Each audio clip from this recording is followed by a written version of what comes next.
Hello, Dr. Jessica Ashe here. Tonight I'm having two families over for dinner, and I wanted to introduce them to you before they get here. I'm on my way also to the halal market where I'll buy some meat for one of the families. So I met Glen and his wife Patty in 2009, maybe 2010. Glen and I were both oral proficiency evaluators for the University of Cincinnati, which meant that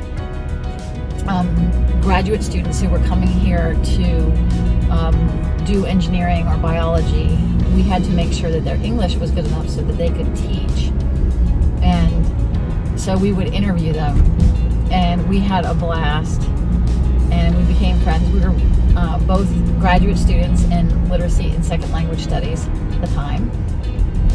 And then in 2012, I went to Iraq. I was chosen as the graduate student to go with a delegation to work with Salahuddin University. And while I was there, this potential grad student had to be interviewed. So it was like 175 degrees, not really, but, and this gentleman showed up in a white starched Oxford, and like the sweat was just pouring off of him, but he was determined to be very professional, and he was very professional, and he got accepted to the program. And during the interview he said, yeah, I'm going to bring my whole family over there. I was like, are you crazy? You're going to bring your whole family here? But he was great, and so he flew over to the U.S. A little while later, and that was a really funny story, because I told Rob, this is before Rob and I were married, I said, Rob, this guy is going to move into my house, okay? And Rob was like, can you tell me a little bit more about that? And so I went to pick Ahmed up at the airport, and when I brought him home, Rob was waiting for me with his Marine hat on and his sports car. And when Ahmed got out of the car, he said, oh, you're a Marine. I was a translator for the U.S. Marines in Baghdad. And instantaneously they were friends. And so Glen and his wife Patty and Ahmed and his wife and kids and I have all been friends since before two of the children were born. So Ahmed's wife is Nabras, and they have Fatima, who's a wonderful young lady, and Sajad, and Ali, who was supposed to be named Jesse, but Ahmed didn't listen to me. And then their other daughter, Tiba, she has all of the personality in the entire universe in one little girl. And so that's how I met them. And now we have all graduated. So we are Dr. Glen Chapman and Dr. Ahmed Kadum Fahad and Dr. Ashe. And so I think that's enough of an introduction. So here I am pulling into the halal market.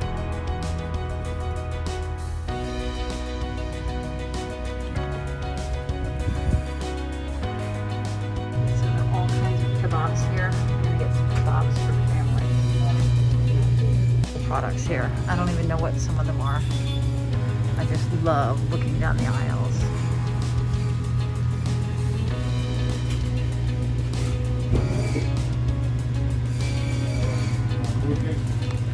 This is the halal meat butcher shop.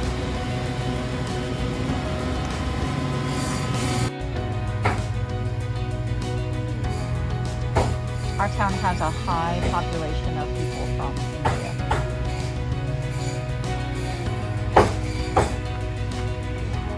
I'm gonna get some incense. This one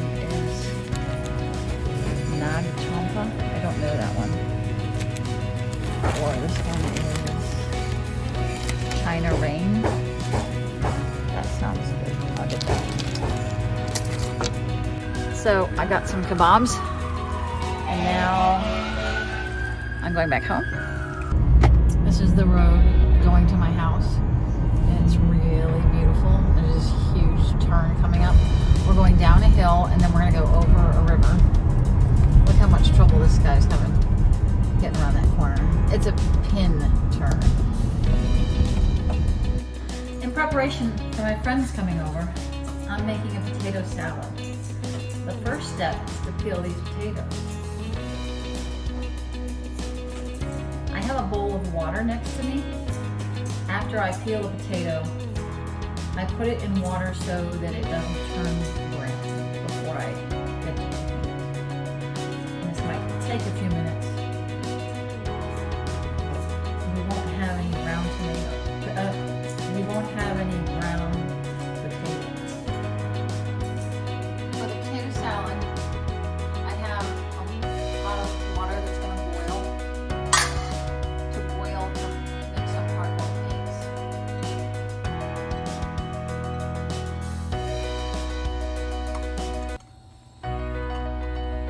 I have the potatoes in water here. I'm going to boil this water too.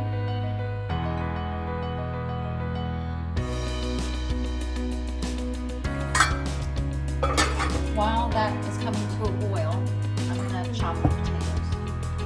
Rob went out of town this weekend. He and his sons went to Gettysburg to see the famous battlefield.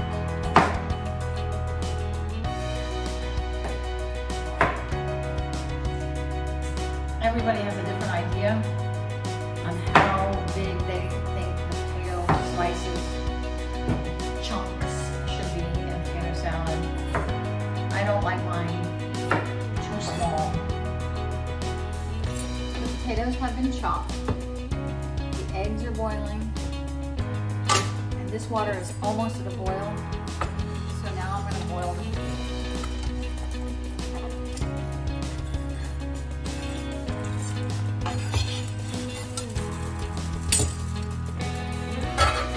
Mince some onion for the potato salad. Some people can handle really big pieces of onion in a potato salad. I do love the taste of the onion, but I can't handle it if it's not finely minced. So that's why I mince my onion for anything that if I'm ever going to have raw onion. And I put less onion in my potato salad for the same reason. But most people prefer more onion in a potato salad than me. After I mince this onion really fine, I am going to chop some more onion for another dish. Yesterday I made some rice. It's in this bag right here. But I'm not gonna turn it into a complete biryani. But I am going to make it more of an Iraqi style. So I'm gonna chop a couple cloves of garlic and a little bit of ginger and more onion, and I'm gonna saute those in butter. I'm chopping this onion for the biryani rice. So it's gonna be coarser because I'm gonna saute it. It's not going to be as fine as the other. This is a good English lesson too. The difference between minced finely and chopped coarsely. We have potato chunks. Lots of good vocabulary in this lesson. So I'm going to get rid of the skin from the garlic.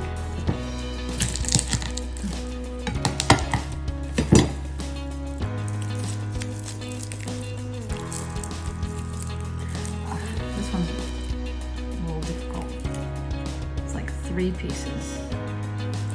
Maybe one. That's okay. Over the years, I have bought every garlic press to try to get the skin off of the garlic in an easier way. But I have never found that one of those tools is fabulous. So I just use a knife.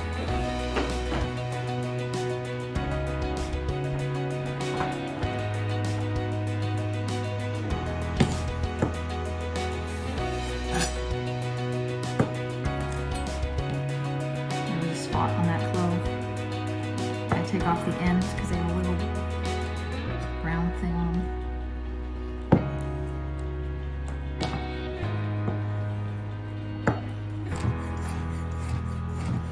Now, the garlic will be minced also, like the first onion.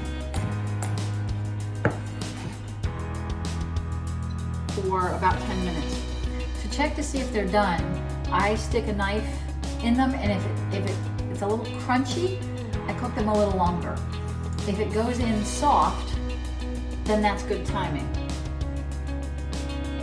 That one was a little crunchy. No, they're soft. Okay, that's one of the reasons why I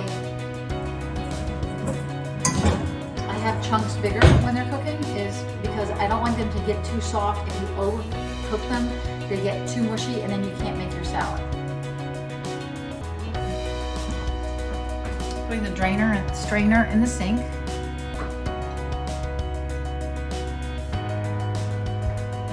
Pour the potatoes in.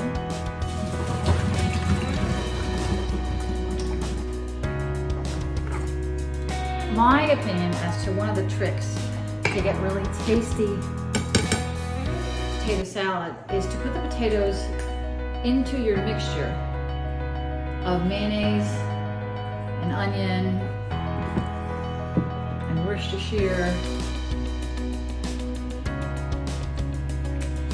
and dry mustard while they're still really hot. So I'm mixing the sauce quickly.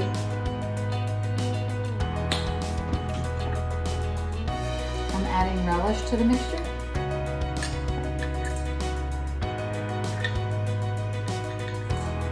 Some people measure everything. I don't. My eggs are still hot. I'm gonna wait till they cool off.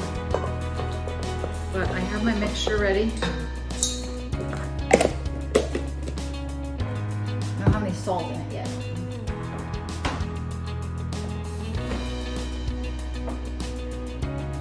We'll find the salt.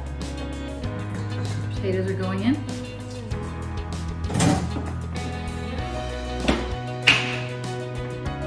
A recipe like this, you can use a coarser salt. I'm using a kosher salt for this.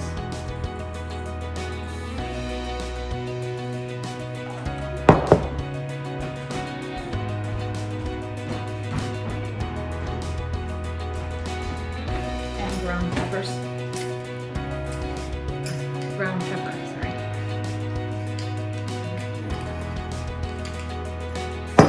Now I'm stirring it all up gently.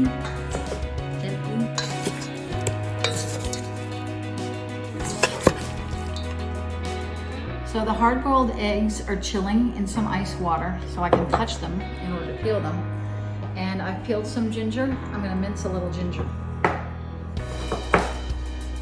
One thing that surprises me about so many cultures is they think that warm water keeps you healthy. And it's more than one culture, but America does not have that idea. I drink room temperature water because that's the way I like it, and that's what feels good to me. But most Americans prefer ice cold everything. Ice cold beer, ice cold water. In fact, I was really surprised. Some friends of mine from China got sick while they were here, like some kind of food poisoning. And they were convinced that they were sick, that they had a stomach issue because they drank cold water. And I just was surprised. Who knows what the truth is, if there's any science behind it. So I've minced my ginger.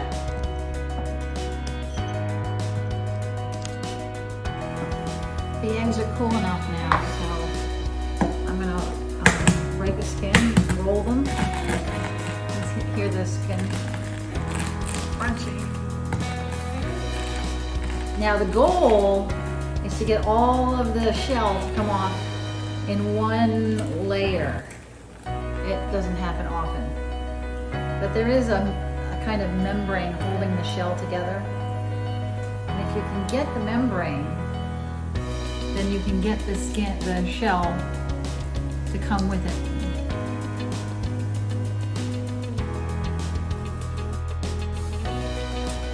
Now that the onions are soft, I've turned the temperature down to 3.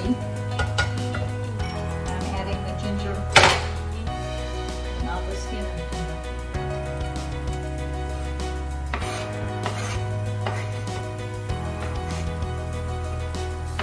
And the garlic.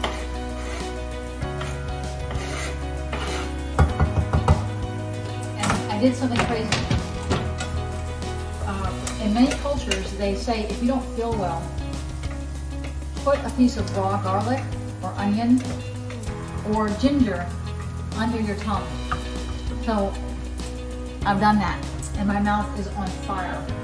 I kind of feel a little off, and we'll see if this theory holds any weight. I know in Russia, if you have a cold, they'll cut up an onion piece or a piece of garlic and they'll put it next to the bed, and they are sure that that kills bacteria or virus, and they're called, I think, anti-alluvials or maybe just alluvials. Alluvials have antimicrobial properties. So yeah, the ginger is still under my tongue and I'm wide awake, that's for sure. The garlic is not getting brown, it's just cooking, but I'm stirring constantly, you can see. Pretty soon I'll add the rice.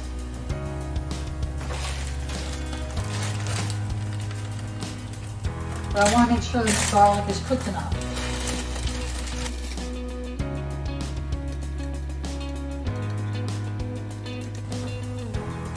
So the garlic's cooked enough.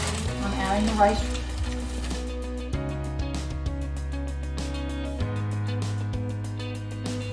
I'm adding some cracked pepper.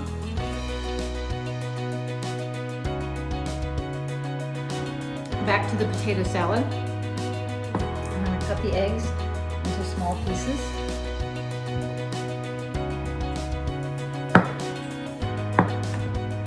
And the second egg, the shell came off really well too. I remember, and you guys can type in the chats down below if I'm right, that when you put the egg in the ice bath, that separates the membrane from the egg. I'd love to hear your ideas about cooking. So subscribe, click on the bell icon for more videos, and tell me how you boil eggs or make your potato salad. There is another kind of potato salad called German potato salad, and it's made with vinegar, not mayonnaise. That's not my favorite. I don't like that one.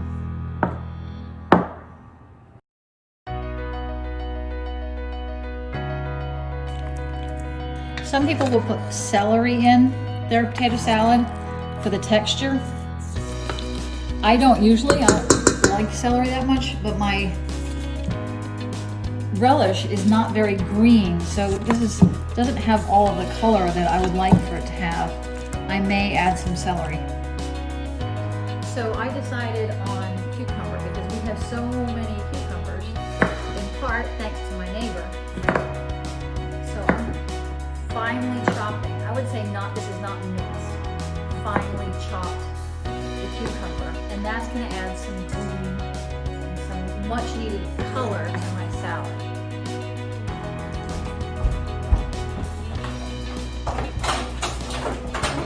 Howdy! Hello. Come on in. How are you? Fine, I'm great. How are you? You want me to put mask on? No, Discount paper. this is more for you than it is for me. How are you doing? Good. Oh, it smells good. Say hi to your viewers. My Hi, viewers? Really? Yes, for Ahmed. Wow. And we're not big on sugar ourselves. And these are salmon deviled eggs? Yep. And these are halal. These are halal. Wow. Hefeweizen called Pterodactyl. It comes from the Little Miami Brewing Company. And this is a nut brown ale called Earth Cookie, also from the Little Miami Brewing Company. I'm gonna make rum. Okay. What is haram? Sinful. Really? It's Arabic for You sinful. didn't know that word? No, I I am did not. shocked. Okay, I've chosen the nut brown ale. Look at this. Oh, Wow. look at the color. Okay, cheers. Cheers. So Dr. gross. Chapman. Salute. Salute. Salute. Salute. Oh, it is good. And it's Bengal.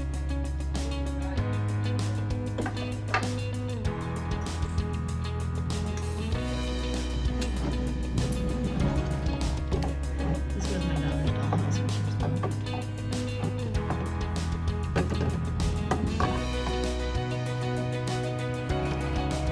And I don't drink alcohol very often. We normally, I normally get a bottle of Or liquor corrupt at the Christmas people time, like Jesse. but I never finish it. I never actually finish it, so now I have bottles and bottles and bottles of liquor, but I just never finish it. So I have some very nice scotch. And we also use liquor and liquor and something. Lonnie, Fatima, Ali, and Tiba are playing. Why don't you bring it upstairs? Play it upstairs.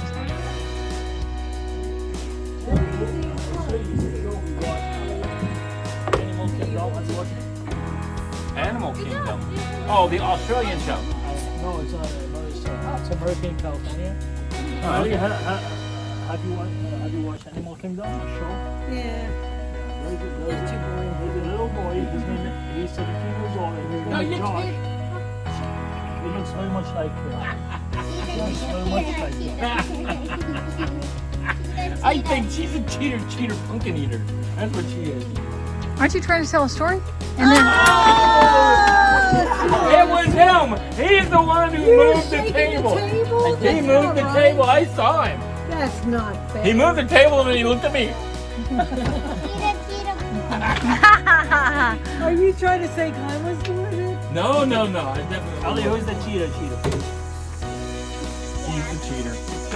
Cheater, pumpkin eater. There you go. That's what we Cheater, say pumpkin too. eater.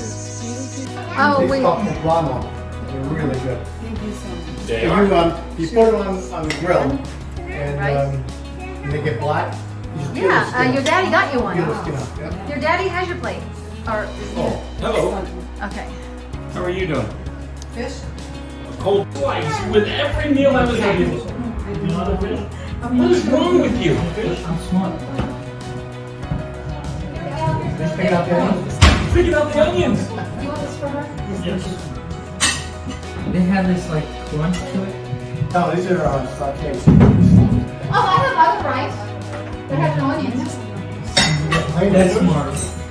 We have plain rice. Yeah. I'll plain rice. I'll plain rice. No, I use it all. We got the pack. We got the package, honey. Microwave one. Honey, we got the microwave. I'll plain rice. Is it okay? Plain rice okay? See, take off. Nobody likes rice. That's Yes.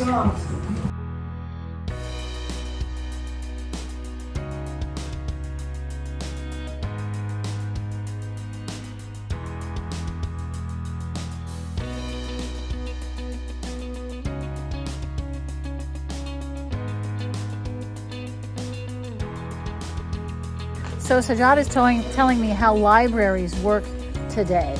It's an app. What's it called, Sajad? Sora app. I could What do you tell do? how my library We go to the Sora app and we just pick our school. And Okay. then put in our school email. Then put the school email. Put the password. Mine's starting. My library. I should know that, like, my phone. So if you take video from me, it has to be horizontal. It's gonna put a shelf full of books.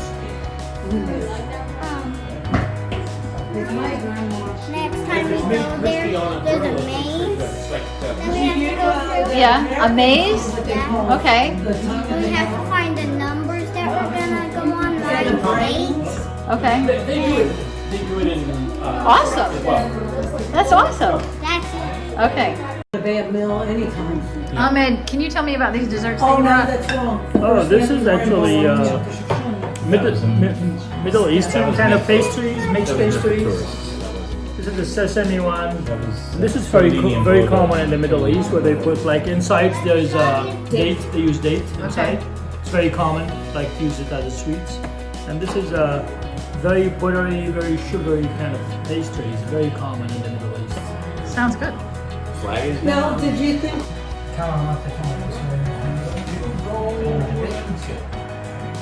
So like, so John, I'll eat the regular, I do the Whopper Junior, but I don't do the bread. Yeah, we have hamburgers wrapped in Lettuce, wrapped in lettuce. raspberries and chocolate. Yeah. They do that? Yes. It was a scanned with burgers, but you know, I just you know, all Did you tell you when we fruits first came to the United together, States? then we were We fine. used to eat them every single Montreal, we stayed at a condo, no air conditioning. See, we That's used to what have it's for, right? all of that kind of stuff. And we just walked around, and it was a very wonderful place to be because it's very arts centric. So you could see all these sculptures and artwork. And so we went You to like this the Italian raspberries, restaurant, don't you? I think it's called Medusa's, maybe. That's my favorite berry. We were there Raspberries for are my hours, favorite You berries. know, because it No, was very traditional. Strawberries are better. Strawberries are horrible, and anybody who likes them has been brain damaged. Everybody here is they're pods.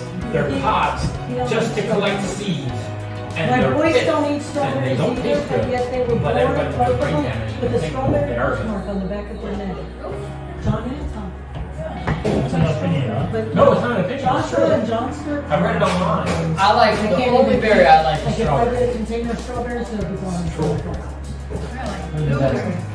No, I'm a researcher, I don't care about opinions. Serious. Go ahead, Glenn. There is, in some areas, the belief that there is a standard North American or United States accent.